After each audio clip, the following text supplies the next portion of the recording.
Okay, welcome back, Ochem. This is lesson 3, and what we're going to focus on today is switching between configurations. So once we've determined the configuration for a particular sterocenter, then how do we conveniently flip to the next one? So the first example molecule I have already drawn on the whiteboard, and so we'll very quickly determine what the configuration is of this. The way I drew it, our hydrogen, which is here, is back. So we're already in a convenient place as far as like which way the molecule is turned. We have the lowest ranked atom facing back into the page. Now, the oxygen here, right? So if we go to our center, again, basically what we're going to do is track out from that, and you can see that we immediately hit an O when we go in this direction. So this atom right here has got the top priority. And then when you look at the other two options here, the one on the right, as you face the screen, goes from the sterocenter to a carbon, which is now going to another carbon.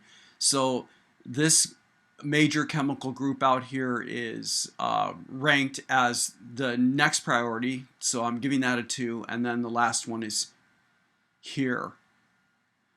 Now, for those of you that are still having trouble with this, I'm going to redraw the molecule, even though right now we can do the prioritization and you can see that it's going clockwise, but I'm going to redraw the sterocenter as a big carbon, and then the hydroxyl didn't really move.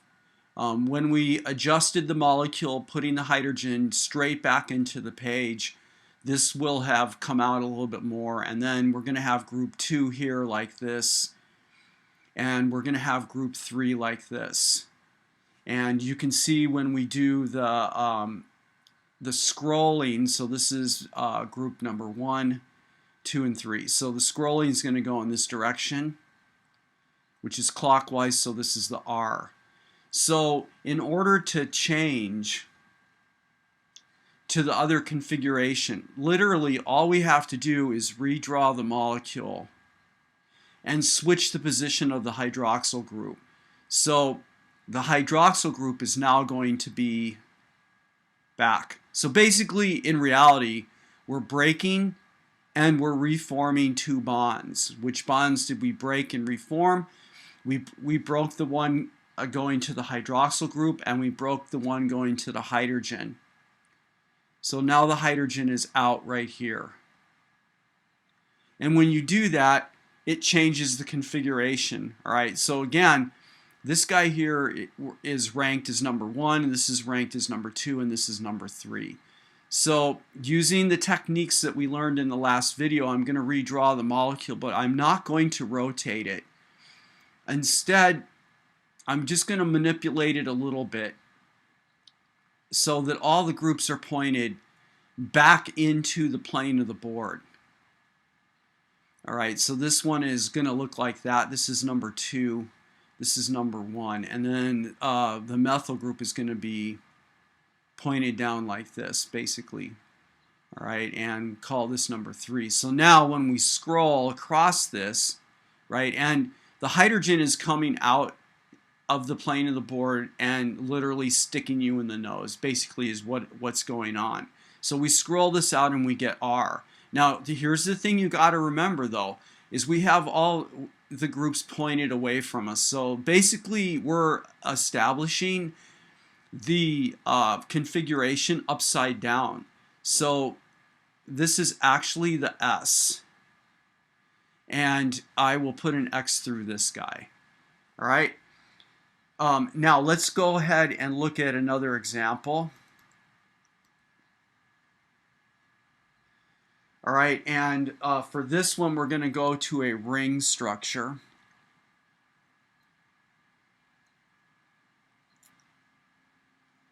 And we're going to have 2 substituents extending off of the ring. So right here we have a methyl group, and then in the other position we're going to have a chlorine. Now, you should be able to tell that we actually have two stereocenters here. All right, and let me go through and quickly describe why that's the case. So if we pick first on the methyl group, all right, and what we're not showing here is a hydrogen, right? So there's one that's going back like this. So we have 1, 2, 3, and 4 groups on this central carbon, which is here. Now, so we have a methyl group, we have a hydrogen, that's two different groups. Now, if we move to the right, we focus on the right, and we track this bond out to this location here, we've hit a carbon. And when we move from this carbon, and in either direction, in one direction we hit a chlorine, and in the other then we hit another CH2. All right. If we go back up to the carbon at the top of the ring here, and we go in the other direction, you can see that the first carbon that we come to goes to another carbon or two hydrogens. So this center right here is distinct from this center here. They're completely different. So this is a stereocenter. It has 4 distinct chemical groups around it. That's number 1. That's the first stereocenter that we have on the ring. Now, if we come down and we focus on the carbon where the chlorine is, so I'm going to draw over the top of this arrow now. This is where we're at. And we ask the same questions about this. So from this carbon moving in this direction, we come directly to a chlorine. No other carbon on this ring is going to a chlorine. So that makes this group distinct. Then we're going to have a hydrogen that's coming off the ring that is sticking into our face that's not shown on the ring. All right, that's a second distinct chemical group. If we move to the left, we come back to stereocenter 1 where there is a methyl group. All right, this dude is distinct. And then if we go down the ring from the red arrow, you can see that we hit CH2, CH2, CH2. We come all the way around the ring back to the methyl group. So this region down here is also chemically distinct. So this is stereocenter number 2.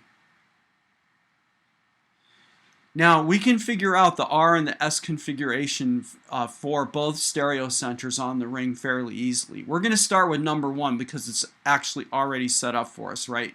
You can see that the H is faced back into the board. And then again, we have these groups. And I think what we should do is go ahead and prioritize them right now. So I want to get another color here. All right, so firstly, this methyl group, all right, let's try to figure out, all right, what are going to be the priorities here?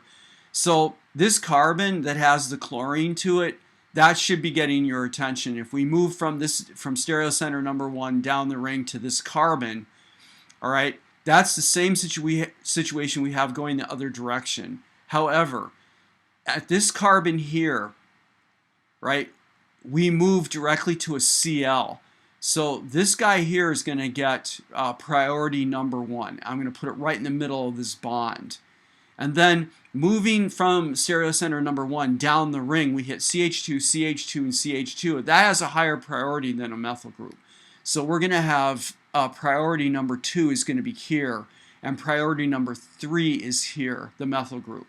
So now I'm going to declutter this, and we're just going to focus on the central carbon, so which is the stereocenter. So I'm going to draw that here, and then I'm going to put the methyl group back. All right, and then I'm going to draw the carbon with the Cl like this. All right, and we'll just use the number. So this is priority number 1, and this is priority number 3, and going down to the CH2 linkages, this is priority number 2. And remember, the hydrogen over here, it's back into the plane of the board, so we can't see it here. So we can go ahead and do our scrolling from 1, 2 to 3, and you can see that this is the R configuration. Now, when we deal with the second stereocenter, I'm going to redraw the ring really quick because of all the clutter I have up there, and the Cl is here. All right, and our methyl group is here like that. All right, so let's deal with this really quickly. I'm going to change color again.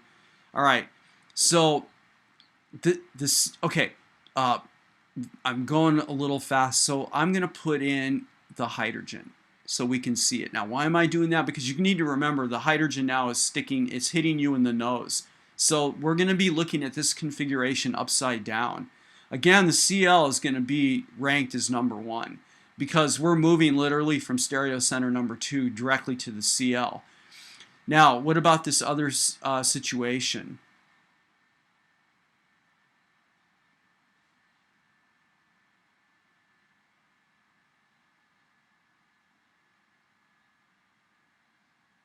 Okay, so in this situation, I had to pause to think about it myself.